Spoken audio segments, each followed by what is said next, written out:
Good evening and welcome to the Urban League of Springfield's 107th anniversary celebration. Thank you for your presence this evening. My name is Andrew Cade, Senior Vice President of the Urban League. This event will prove to be a historic and exciting evening. We are so grateful that you chose to share this evening with us. Our theme this evening is Strong Families, Stronger Communities, Wages to Wealth. At this time, I would like to introduce to you the Mistress of Ceremonies for this historic event, weeknight anchor Sierra Speller. Joined 22 News in 2017 as a multimedia journalist. Prior to her work at WWLP, Sierra received a master's degree in journalism from Emerson College. Sierra is actively involved in the Western Massachusetts community. She currently serves on the board for the nonprofit organization I Found Light Against All Odds, which provides resources for at-risk youth and their families. Please welcome Sierra Speller. Good evening and welcome to the Urban League of Springfield's 107th anniversary celebration. Thank you for your presence this evening. This will prove to be a historic and exciting evening. We're so delighted and grateful that you all chose to share this evening with us. Again, we thank you and we have an amazing evening filled with awards, recognitions, and special presentations. Let us pray. Our Lord and our God, we first acknowledge your presence, your power, and your preeminence in all things. How excellent is your name in all the earth. We give you praise, glory, and honor for this day and for every privilege and opportunity in it. We thank you for this virtual gathering where we can be united and knitted together electronically as we honor and extol strong families and stronger communities, moving from wages to wealth. We thank you that you are God who brings all things together, and you work them out for our good. We pray for the Urban League of Springfield, for its continued work and service in this community. And through this work, and with the fellowship of supporters, we pray that our best years will be even this year and the many years to come. We ask all of this in the glorious, matchless, and magnificent name that is yours, and for it we say, amen. Good evening. I pray that you're all doing well tonight. As we come together during this challenging season in our lives, even virtually, we can stand and sing this song of hope and victory together. So let us lift our voice together as we sing this song in the spirit of unity. Lift every voice and sing till earth and heaven ring with the harmonies of liberty. Let our rejoicing rise high as the listening skies. Let it resound loud as the rolling sea. Sing a song full of the faith that the dark past has taught us. Sing a song full of the hope that the present has brought us.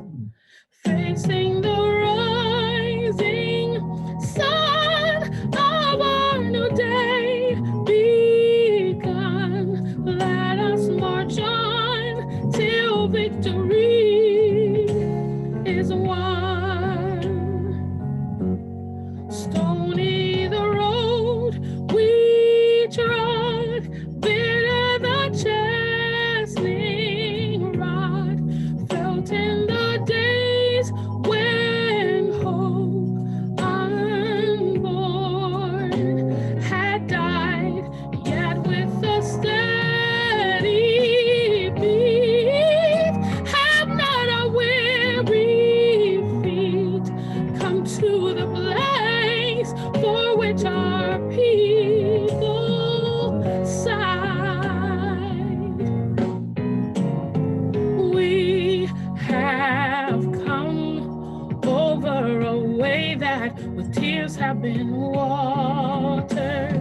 We have come treading our path through the blood of the slaughtered.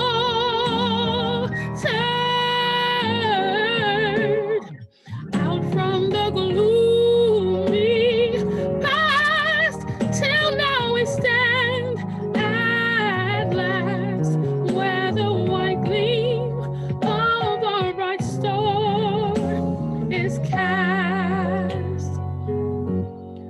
God of our weary years, God of our silent tears, thou who has brought us thus far on the way, thou who hast by thy might led us into the light, keep us forever, ever in the path we pray.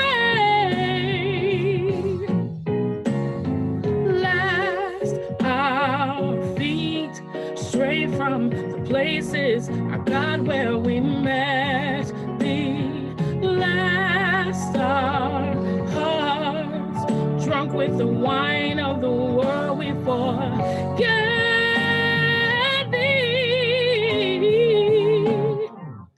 Shadowed beneath thy hand, may we forever stand true to our God, true to our native land.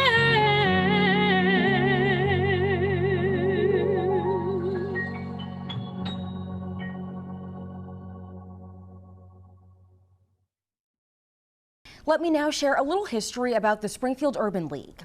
It was established in 1913 and is part of the National Urban League network of 90 affiliates through the United States. The Urban League is the oldest and largest community-based movement devoted to empowering African Americans to enter the economic and social mainstream in the country. The mission of the Urban League of Springfield is to empower communities and change lives. The Urban League accomplishes this by promoting economic empowerment, educational equity and excellence, health and wellness, productive aging, youth development, and public policy advocacy for the underserved and underrepresented. In this light, this evening we'll recognize individuals and institutions that exemplify many of the same attributes that are consistent with the qualities that make up a strong, viable community. Our theme this evening is Strong Families Equal Stronger Communities, Wages to Wealth. The Urban League strongly believes that we can develop strong communities if we make it a priority to develop the human capital in the communities. This includes our children and youth, parents, entrepreneurs. Tonight, we plan to recognize extraordinary individuals and organizations who are positively impacting the communities in which they live and work. As we proceed this evening, we hope that you will be inspired and uplifted by the program that the Urban League board and staff have planned for you. Our league sponsors for the Urban League's 107th anniversary celebration are Comcast and the Irene E. and George A. Davis Foundation. Both of these corporate partners have been generous and supportive of the Urban League mission, and we enjoy a great working relationship. And our platinum sponsors are Suffolk and Bay State Health. We thank them for their long-standing support. Our gold sponsors, Westfield Bank, Key Bank, Webster Bank, Blue Cross Blue Shield, and People's United Bank, a collection of highly committed companies with a strong commitment for corporate social responsibility. We're honored and grateful that they find the Urban League worthy of their support. Now to our silver sponsors, Community Foundation of Western Mass, Springfield College, Western Mass Economic Development Council, and Colvest. Your support is vitally important and extremely helpful to support Urban League programs and operations. Thank you. Hi, this is Mayor Dominic Sarno, and I know we're living in surreal and challenging times as we move to defeat this COVID-19 coronavirus pandemic and get rid of these masks. 107 years the Urban League has been around. That means the Urban League was around when the first pandemic occurred, making for stronger communities. And you're still doing it 107 years later. Henry Thomas, to you and your team. Thank you for what you've been able to do for Camp Atwater, the Senior Grandparents Program, education, workforce development, enabling people to move from wages to wealth. And then empowerment education is such a key, and the Urban League exemplifies that. So to each and every one of you, thank you for your continued generosity to the Urban League. And Henry and you and team, I wish you continued success and good health. God bless. Dominic Sarn. Hi everybody, it's State Senator Eric Lesser here. I'm so sorry that we can't all be in person together to celebrate such an incredible milestone, 107 years for the Springfield Urban League. I wish we could all be together to celebrate this incredible milestone and achievement, of course, but we are certainly together in spirit. And I just want to extend my congratulations to Henry Thomas and to the board and to all of the members of the Urban League and the incredible staff that work so hard. We are in trying times in our country, there's no doubt about it, but the Urban League has always stood for equality, for justice, has been on the front line of that fight, and will continue to be on that front line, fighting for change, fighting for equality in our communities. So I just want to say thank you. During times of great challenge, you continue to step up. The programs that continue the work to fight for justice goes on. And here's to another 107 years. Hopefully next year for 108, we can all be together. But for now, just want to say thank you and congratulations. Hi, good evening. It's indeed a pleasure and an honor to stand before you virtually. I know we would rather be in person, but being able to do it virtually is better than not doing it all. First, congratulations to Henry Thomas, President of the Urban League, Vice President Andrew Cade, D. Thomas, President of the Board, Reverend W.C. Watson, on your 107th year celebration, from State Representative Bud L. Williams and my lovely wife, Dr. Gloria Williams. Congratulations. The Urban League has been on the battlefield a mighty, mighty long time. Civil rights, human rights, voter rights, environmental rights, social justice, you name it, they've been there. Trailblazer, set a standard and a barrier that has made most of our lives so much better, so much easier, so much greater. So from State Rep Bud Williams, 11th Hamden District, as I said, congratulations, Urban League family. Keep the good work up. Keep hope alive. In the end of the day, I know part of your theme was families, community, and wages to wealth. What a great theme.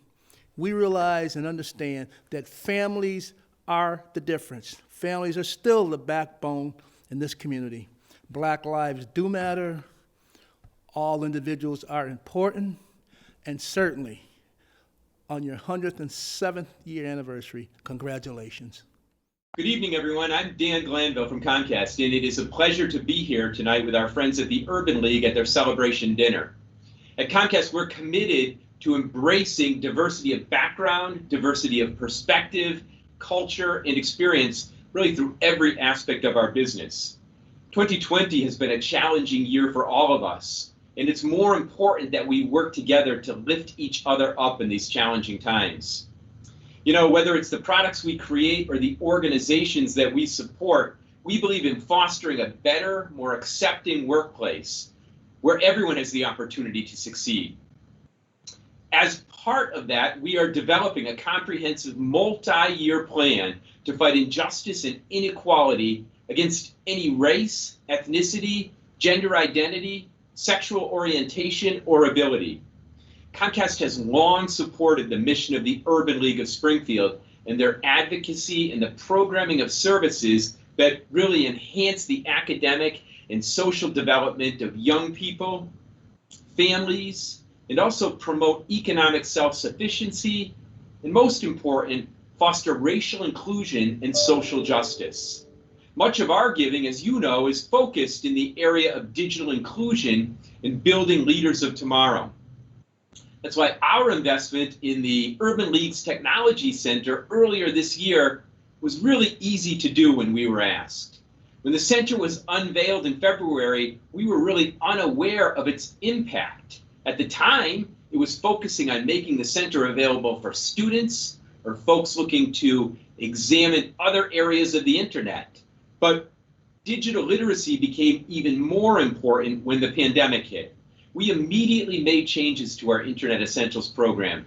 So what did we do? We made 2 free months of service available to Internet Essentials customers through the end of 2020. We also increased speeds and made it easier for people to connect. We were happy to do that, and we hope that we have been able to impact change in the digital literacy space. So in closing, I'd like to thank all of the leadership of the Urban League and all of the members of the Urban League for their continued dedication to the cause of the Urban League. And they do so under the leadership of Henry Thomas, a great leader and a great friend of ours. Helping us spread the message of Internet Essentials to help solve digital divide issues has been really a key focus of Urban League leadership, and we thank them for that opportunity. Even before the pandemic, they were some of the first speakers of the benefits of Internet Essentials, which we think made it even more impactful after March. There's certainly more work to do to make all of our communities a place that is more welcoming for everyone. And we look forward to continuing our relationship with the Urban League in years to come so that we can continue on that important message.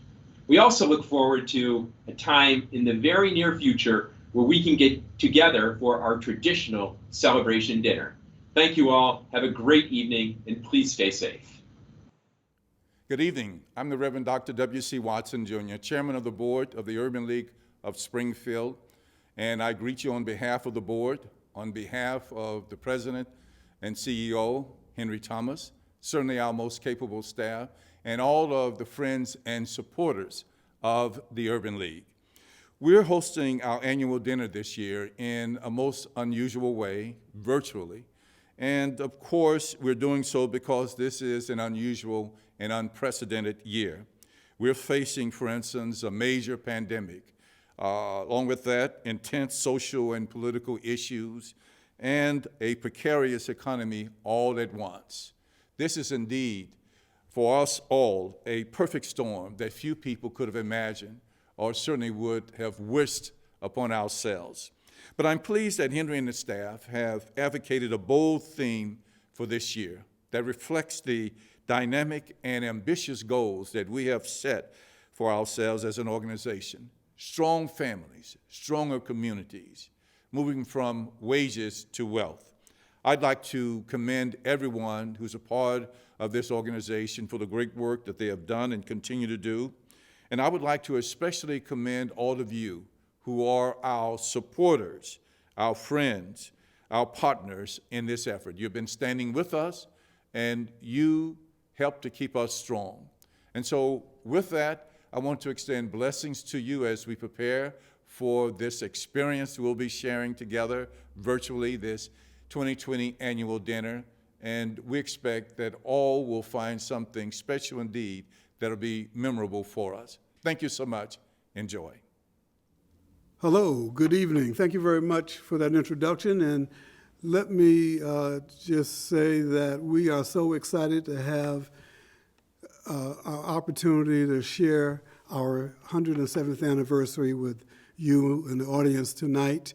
I know this is a virtual experience, and you know, it's amazing the things that you can do in a creative fashion when things don't always work out exactly the way you thought they were going to work out. But anyhow, we like to acknowledge our sponsors for their support and their generosity, because the resources that we raise and help us, those resources help us meet the various challenges that we have from an operational standpoint. So we want to thank all of our sponsors. The other thing is that I want to thank my good friend Professor Paul Revel, who is the professor extraordinaire at Harvard University, and he's going to talk about our theme, which is strong families equals stronger communities. And so Paul is a very interesting gentleman that I think you will enjoy. And lastly, we want to recognize our board of trustees, led by Reverend Dr. W.C. Watson, who has done a tremendous job in stewardship and working to help the Urban League get its best and to do its best. So we want to congratulate him on the kind of commitment and success that he's had with working with the Urban League. And then we want to take a look at our staff and lift them up, because we have a tremendous staff, and I want to thank them for their commitment to quality work on a consistent basis. And let me just lift up Andrew Cade and Yvette Frisbee for the work that they've put into making sure that we have a great celebration this evening. So I want to thank you all for being here. Remember to touch the donate tab on your computer screen. We can definitely use whatever support we can receive. And thank you so much, and enjoy the evening. The Urban League of Springfield provides a broad array of services that have significant impact on families, youth, adults, and seniors throughout the region. This by providing model services that enhance the academic and social development and promote economic self-sufficiency, fostering racial inclusion and social justice. Over 6,000 individuals have been beneficiaries of the Urban League of Springfield's direct services. Here are a few examples of our work for the greater Springfield community. The Community Foundation of Western Mass awarded the Urban League of Springfield a grant to help residents affected by COVID-19.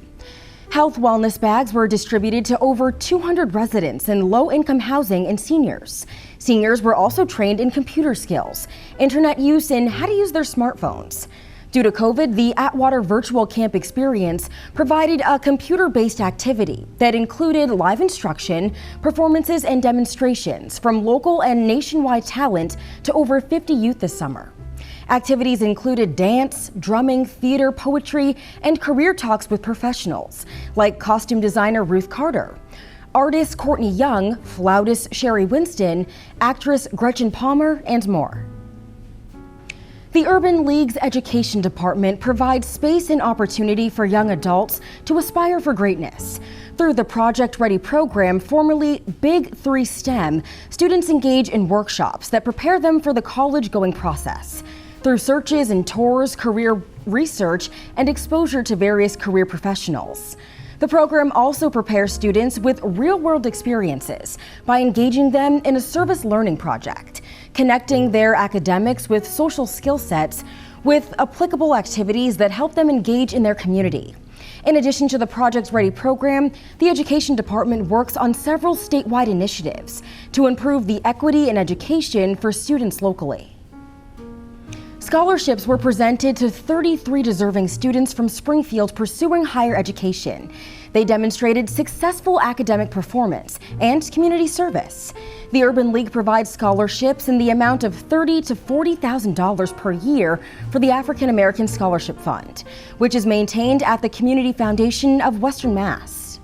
The Urban League collaborates with the Food Bank of Western Mass to operate and manage 2 food essential programs: mobile food bank deliveries, a truck full of free, fresh, and non-perishable groceries to the Dunbar Center parking lot every 4th Friday of the month for immediate distribution to residents.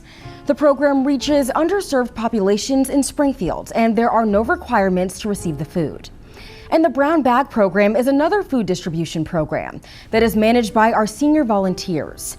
The food is bagged and distributed to senior residents of the community. The seniors operate the program with passion and hard work.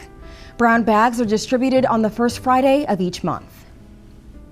The Urban League's new Digital Technology Learning Lab provides enough space which enables volunteers to comply with physical and social distancing, following CDC guidance. The Digital Learning Lab provides computer skills training for efficient and effective usage of computers and internet services. The center is equipped for teleconferences for small group webinars, meetings, and trainings. Urban League's Community Focus program provides a weekly informative radio talk program, which focuses on community, regional, and global issues, engaged discussions with concerned citizens, as well as local and national political leaders. The host of the program is President and CEO Henry M. Thomas III, and the program airs Thursday mornings from 9 a.m. to 10 a.m. on 90.7 FM WTCC. The Urban League, in conjunction with the United States Tennis Association, operates the Urban Youth Tennis Program. The program has been operating for over 5 years during the summer months at Blunt Park in Springfield. However, the program recently received a grant to operate the program during the fall and winter months at Ludlow Tennis Club. Youth are between the ages of 5 and 17 years of age, and parents who attend have an opportunity to train along with their children. The Foster Grandparent Program is a program designed for seniors between the ages of 55 and over. The FGP volunteers work with children with special needs by mentoring and tutoring them at local schools, daycare centers, and after-school programs, as well as libraries through the city.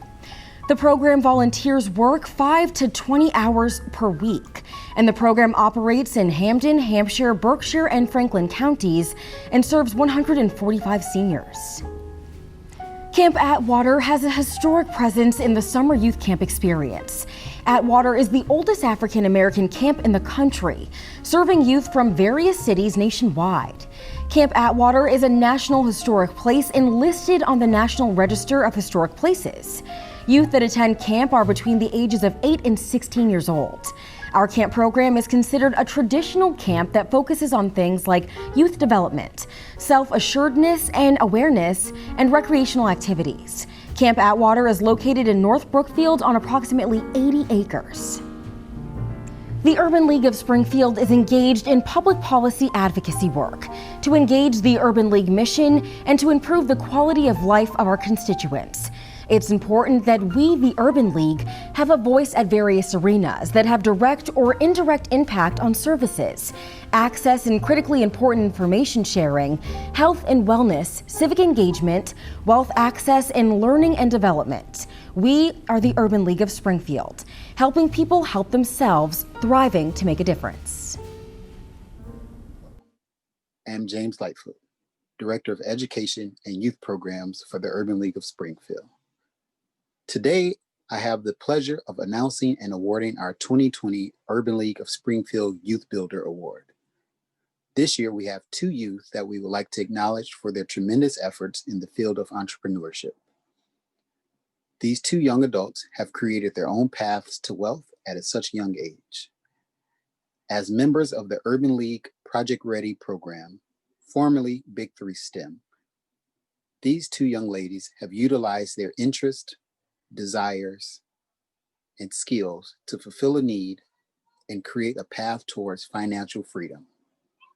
I present to you Janaea Merced and Nasia Osborne. Hi, my name is Janaea Merced Santos. I'm the founder of Tech Girl, and I just want to give a big thank you to Urban League and especially to James Lightfoot for nominating me for this award. I'm currently 11th grader attending Penn Foster High School. I've been with the Urban League for 3 years now, and I've loved every second of it. I started Tech Girl to not only pursue one of my interests and something I love doing, but to show all young females and all young minorities that we are capable of anything.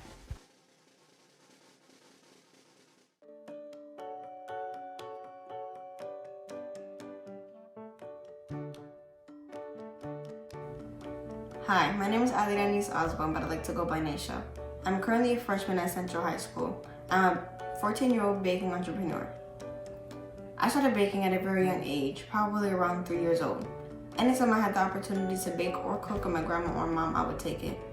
Last year, around Christmas time, I wanted to find ways to make money to buy presents for my family. I then decided to have a bake sale. My cupcakes then became so popular that people started asking for more. So, in January 2020, I founded Bake by Naisha. Since then, I have been baking for birthday parties, weddings, business events, and just because customers wanted to try something new. My menu consists of over 25 different flavors. In the future, I would like to go to college to get my business degree so I can have Springfield's very own cupcakery. Thank you.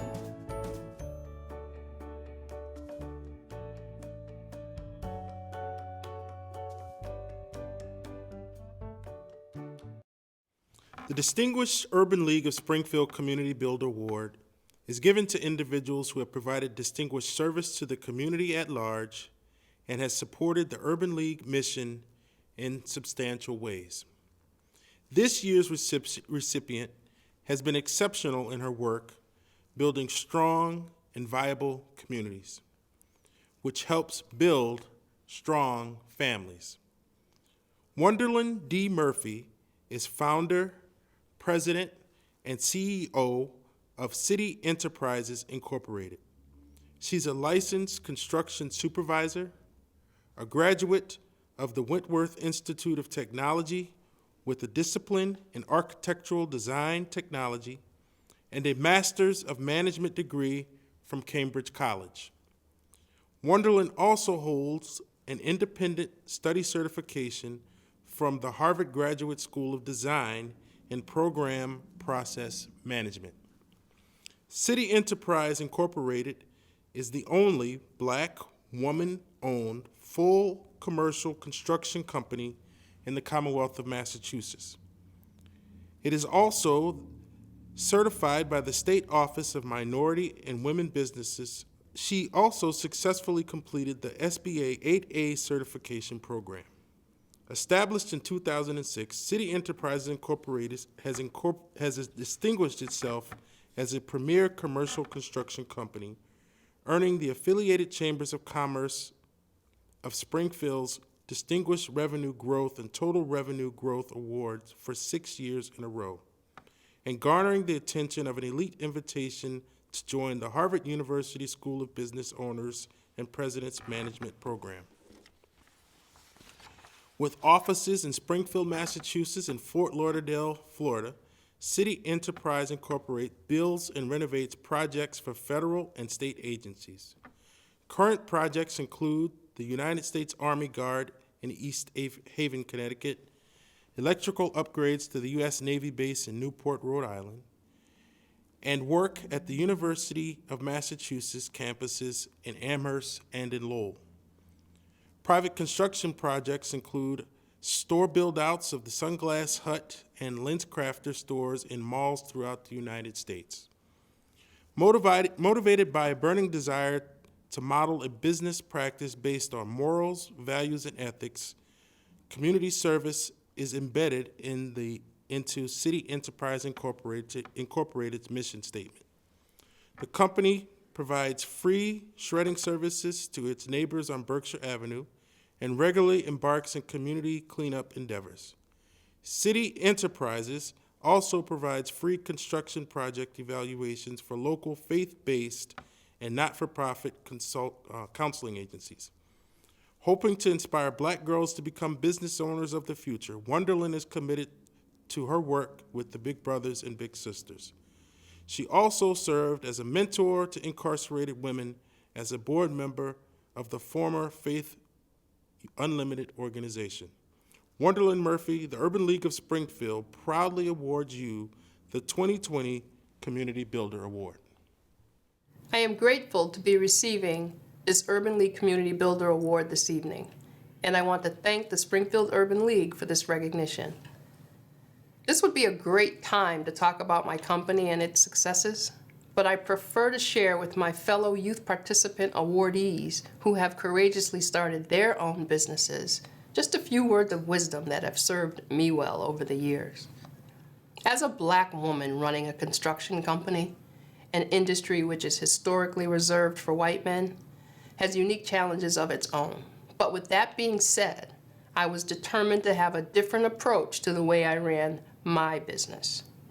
I personally feel that no matter what kind of business you own, there are basic fundamentals that few possess that will make your business stand out. But before I get into a few characteristics of success that have worked for me, let's talk about the Black woman. We are naturally strong and passionate and committed and caregiving, and if we care, we care, to a fault oftentimes. But those are traits that are our winning tickets in life. In business, you are going to exercise new muscles that you never knew you had. And in developing those muscles, you will grow even stronger. Your patience will be tested differently. Your heart will beat to a new drum. Your temperament will be stretched, and you will probably have to make some uncomfortable adjustments. But you will rise to levels and occasions that will make you so proud. And the beauty of that is, it is a fascinating recognition of who you truly are and what you're truly capable of. And the ability to share with your family and friends that growth as a being is truly inspiring. But always remain humble and willing to share as your business grows. So a few things to consider as you grow your businesses. Be honest. Honesty is rarely talked about in business, but it is the keystone to a successful business and a successful life. As quiet as it's kept, honesty is a good thing. And you will always learn something from any mistakes that you may make and are honest about them. Be consistent. Just keep showing up. When you're not sure, show up and stay focused. When it's great, show up and stay focused. When it's tough, show up and stay focused. When you're not sure it's going the way you planned, stay up and stay focused. Short sprints of consistent focus will yield long strides of success. And I want to circle back to honesty with integrity, which is all you have. Anyone you come in contact with will know you have integrity because you've been honest, you've been consistent, and you've remained focused. Those characteristics will be the upward trajectory of your success. Follow up and follow through. This is key. Seems small, but it is tremendously important in building a business. This is something many people have not mastered, but it is by far the single most critical ingredient in life and in your business. Once you master the art of following up and following through, doors will magically open for you. Dig deep to find that strong team and develop in them your core values. This is often diamonds in the rough. The bandwidth required to putting together your core team will prove to be your greatest growth as a person and as a business owner. The return on that energy will be the best success that you have seen. And on a last note, I'd like to just discuss my leadership style just a little bit. I've always remained focused. I've always been open to ideas. I've always led by example. I show up. I communicate. I have learned tolerance.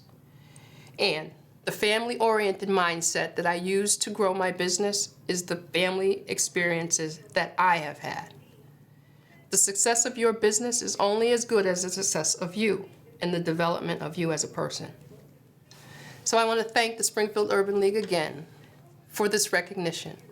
And please be safe during these changing times. Good evening. I'm here to both introduce and present to you our keynote speaker for the occasion. He is Dr. Paul Revel, a teacher, principal, educational researcher, advisor, and executive who served as the Massachusetts Secretary of Education from 2008 to 2013 under Governor Deval Patrick. He currently serves as the Francis Keppel Professor of Practice of Educational Policy and Administration at the Harvard Graduate School of Education. He is a founding director of HGSE's Education Redesign Lab.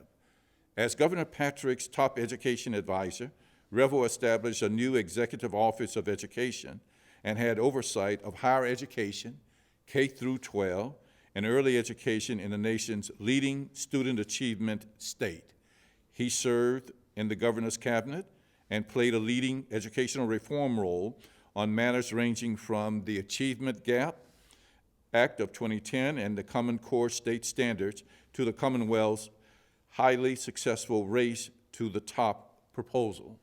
Prior to joining the Patrick administration, Revel chaired the Massachusetts State Board of Education, founded the Rennie Center for Education Research and Policy, co-founded the Massachusetts Business Alliance for Education, MBAE, chaired the Massachusetts Reform Review Commission, chaired the Massachusetts Commission on Time and Learning, and served as executive director of the Pew Forum on Standards-Based Reform. Dr. Revel is a board member and advisor of the Bell Organization, Match Education, Bellwether, City Year Boston, the Harvard Medical School's Med Science Project, and a host of other organizations. He is a frequent writer and speaker on education reform and policy issues. He is also the education commentator on Boston Public Radio, WGBH. He holds a BA from Colorado College, an MA from Stanford University, and 5 honorary doctorate degrees. We are pleased to present to you and to welcome Dr. Paul Revel. Hello, my name is Paul Revel, and it's a pleasure to join you for this virtual meal, which actually feels to me more like one of my friend Henry's diets than it does an actual meal. But be that as it may, I am, as someone born and raised in the shadow of Springfield, a longtime admirer of the Urban League of Springfield and its fearless leader, my friend Henry Thomas. He and I have joined forces over the years in various roles and in various forms of public service, and I'm tickled to be back with him and you on this special occasion of your 107th anniversary. Congratulations to one and all of you. We're in the middle of a crisis right now, and a crisis presents an opportunity to think differently about the future. And with your forbearance, I'm going to spend a little time thinking with you tonight about what the problem is and what we might do to meet the challenge of educating all of our students, and all means all, to a higher level of achievement and to a higher level of readiness for success in our society. So if you'll allow me, I'm going to test my technical ability here and show you a few slides to illustrate some of my comments. Arundhati Roy put it this way, and I think very well about the possibilities in a pandemic. Historically speaking, pandemics have forced humans to break with the past and imagine their world anew. This one is no different. It's a portal, a gateway between one world and the next. We can choose to walk through it, dragging the carcasses of our prejudice and hatred, our avarice, our data banks and dead ideas, our dead rivers and smoky skies behind us, or we can walk through lightly with little luggage, ready to imagine another world and ready to fight for it. I think that eloquently sums up a way of thinking about the future in which I hope to engage you tonight. Well, right now we're in the middle of this tidal wave that has washed over and continues to wash over our society. A dramatic health pandemic that puts all of us at risk in one way or another, an economic crisis that follows on its heels, coupled with rising understandable demands for social and racial justice in our society. But the tidal wave of the pandemic alone, I liken to a tidal wave that pulled back off the ocean floor and revealed to the general public something that you and I knew full well, but many people didn't, is the gross inequities that characterize people's lives on the ocean floor, where they've lived beneath the surface of the water, where many people have their only view of what's going on. And so on that ocean floor, we saw people living with health and mental health challenges that are unmet by any kind of quality healthcare system or mental health system. Food problems, particularly among our students. Where were students going to get food now that schools were closed? Housing issues, stable housing and security, healthy environments, particularly important, even something as basic as internet technology. These were only a few of the challenges and inequities in people's day-to-day Maslowian needs in terms of operating their lives that the public suddenly became exposed to in a dramatic way. So in the middle of this crisis, we have what I alluded to earlier. It's the Chinese character for crisis says 1 part danger and 1 part opportunity. We have risks that are so readily apparent and threatening to all of us, but within those risks is an opportunity maybe to rebuild, redesign, to shape a system that's newer and better, particularly a system that addresses the needs of our children than the one we currently have. And I'm interested in capitalizing on that opportunity. When we think of education, Massachusetts is the birthplace of public education as we know it. Horace Mann was the first Secretary of Education. And he thought that education, if you could create a common school and give everybody the right to education, it would be the great balance wheel of society. It would even things out. It would create a meritocracy, and talent and effort would rise to the top. Well, it's a great idea. And in some places, sometimes it's worked better than others. But on the whole, we haven't created an equal opportunity society. And we certainly don't have equal outcomes. Here are just a few glimpses of the growing and very deeply concerning inequality in our society. Look at the distribution of income. By comparison, the top 0.1% takes in 188 times as much as the bottom 90% in our society. Something's wrong there. We had a recent report that Blacks in Boston have a median net worth of $8, while whites have a median net worth of $247,000. We know, because it's being studied very closely these days, that social mobility, the opportunity to do better than your parents did in this society, is rapidly diminishing. In 1940, if you were born in 1940, you had a better than 90% chance of doing better than your parents did. If you're born in 1985, by the time you hit sort of middle age, in which you might enjoy middle class status, the chances are only 50% that you do as well as your parents did. When we look at education, in spite of our vigorous education reforms, in which the Urban League has been deeply involved in, I certainly have been deeply involved in, we spent a lot of money, time, and effort in trying to build and improve more effective schools in our society, and we need to keep doing that. Schools are important, but schools alone and a school optimization approach hasn't yielded the equitable outcomes that we thought we'd achieve. This is a diagram that shows you in each of these lavender bubbles represents one of our 13,500 school districts in the United States, adjusted for size.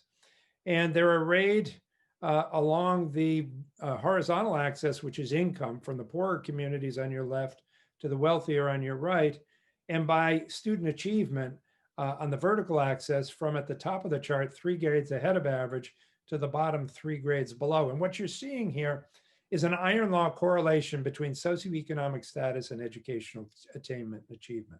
In other words, where you're born and the financial resources of your family is the best predictor of your educational outcomes. Now, it's not a perfect predictor. We have lots of school systems that have high proportions of low-income youngsters, but those youngsters are performing at a high level, and vice versa. But on average, this is what the data predicts. It's not a prediction for any individual. Plenty of our young people defy the odds. Plenty of the people in this audience, I suspect, have defied the odds to get where you've gotten today. But on average, this is what it looks like. And this is not what America is supposed to be about. So we need to stop asking children to beat the odds, and instead, how do we figure out how to change the odds within our education system? That's what we need to be about. The problem is more than just a school problem. School consumes 20% of a child's waking hours between kindergarten and grade 12. That's an awfully small amount of time, even if we get it perfectly right, to make up for all those kinds of inequalities that exist on the outside that actually control young people's access to the support and opportunities that they need if they're to be successful in optimized schools. And so my position is that we need to be thinking more deeply, more imaginatively about the architecture of a cradle to career pipeline, a system that meets children where they are in early childhood and gives them what they need, both inside and outside of school, to enable them to be successful, to achieve the benefits of middle-class life in America by the time they hit middle age. And so that's a different way of thinking about preparing young people for success. We've too conveniently and too easily sort of shifted that whole burden onto the schools, when I think what we have to do as we move forward in the future is undertake that burden as a community. We have the opportunity for what we think of in education as a Sputnik moment, a moment to change the fundamental paradigms. When the Sputnik went up in the late 1950s, this nation suddenly became galvanized and said, we need to invest deeply in young people and their intelligence so we can compete with the Soviets in terms of the race for space and the ability to defend ourselves. And I hope that this pandemic creates in us the opportunity to think differently about public education and to think differently about how our communities come together to support young people in preparing them to be successful. And what I mean by that is the kind of work in which the Urban League has historically been engaged in for a long time. It isn't just work that's concentrated in the silo of schooling or in the silo of early childhood or higher education or jobs or the economy or racial discrimination or all these elements that go into what needs to be in place in a healthy ecosystem in order to prepare young people to be successful. We need to find ways to break down these silos and build systems that are friendly and accessible to families and to children. We need to have more of a case management model with our young people, wherein we meet each child where he or she is and give them what they need inside and outside of school, where we have a portfolio of a diagnostic look at a child. What does this child need? She might need stable housing. She might need early childhood. She might need summer learning opportunities. And the adults in our society, as part of a new social compact with our citizens and with our families, agreed to provide that child what they need, much like a healthcare system. We don't give everybody the same treatment and the same length of stay when they walk into a hospital, but we do in our education system, and one size fits all doesn't work for young people. Our young people are too different. Our families are too different. The challenges are different. And we need to redesign our education system in order to accomplish that. Because still and all, the degree to which you're educated in this society will control the degree to which you're able to achieve economic stability and to grow wealth and to get ahead in our society. So we need to prepare each and every child to come to school each and every day ready to learn. But in order to do that, we've got to be more thoughtful and more holistic about what it is that they need to be successful. And in this, we need to look no further than to look at upper middle class and middle class families, upper class families.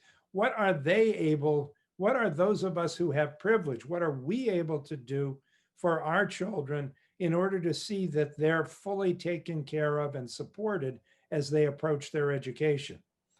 As far as I can see, those of us who have privilege provide wraparound services and supports for our children from the time they're in the prenatal stage of life to they're well in their 30s.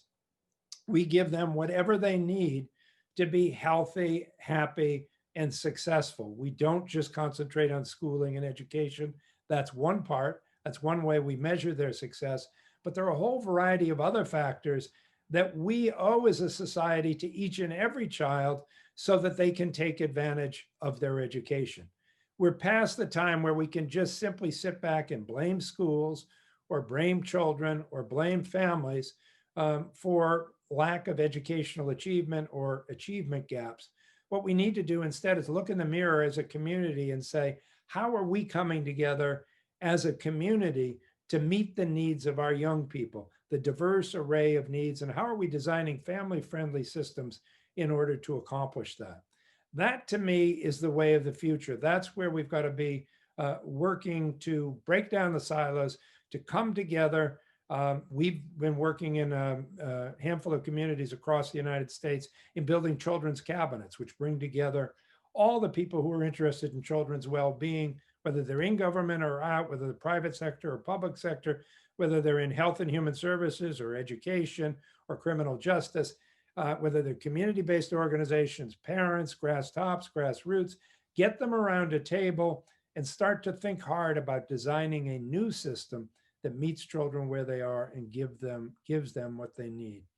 We've invested an awful lot of time and money and energy in simply concentrating on reforming schools. We've made progress. We're proud of the progress we've made in Massachusetts, but as you well know, it's nowhere near enough. We're leaving way too many children behind. So in order to grapple with this challenge of the future, we need organizations like the Urban League to bring together our fellow citizens and to create a sense of urgency that we have the opportunity to shine a spotlight on in this moment of crisis and get society moving forward to redesign an education system that's 150 years old as it currently stands and really isn't standing the test of time. We're outdated, we're outmoded in what we do. It's not just about schools, it's about children's whole life experience, and organizations like the Urban League can be really helpful in leading that conversation in communities like Springfield.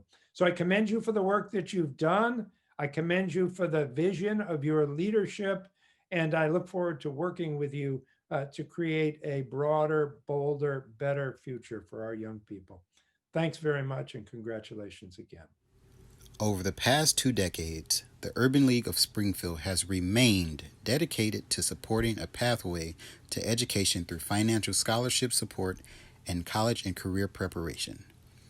For the 2020-2021 school year, the Urban League awarded 35 scholarships to students enrolled in institutions of higher education. The students were awarded scholarships from the partnership between the Community Foundation of Western Massachusetts African American Achievement Scholarship and the Urban League African American Achievement Scholarship Fund. Each student met the requirements of high achievement in their studies, financial need, and completing an essay describing goals for their future. Listed before you are the students and their current institutions.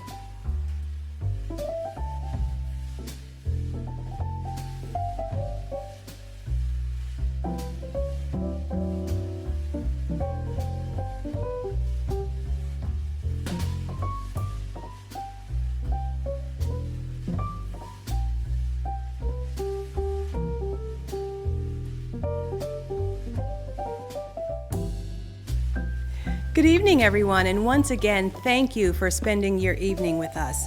My name is Azal Kavan, and I'm honored and privileged to serve as a new board member to the Urban League of Greater Springfield.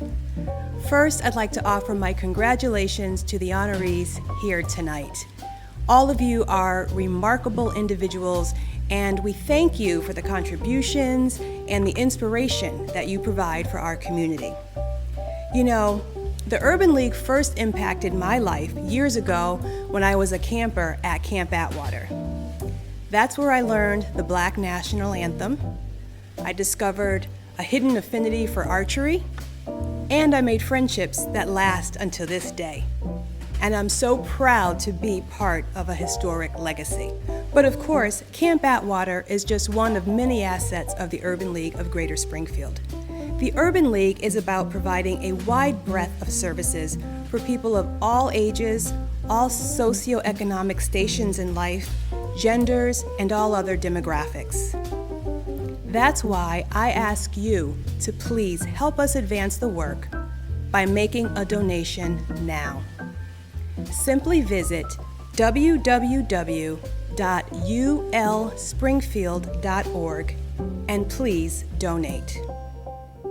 Of course, we would love to thank our supporters who have already bestowed your support upon the organization. Again, congratulations to all of our honorees, and thank you to all for being with us here tonight.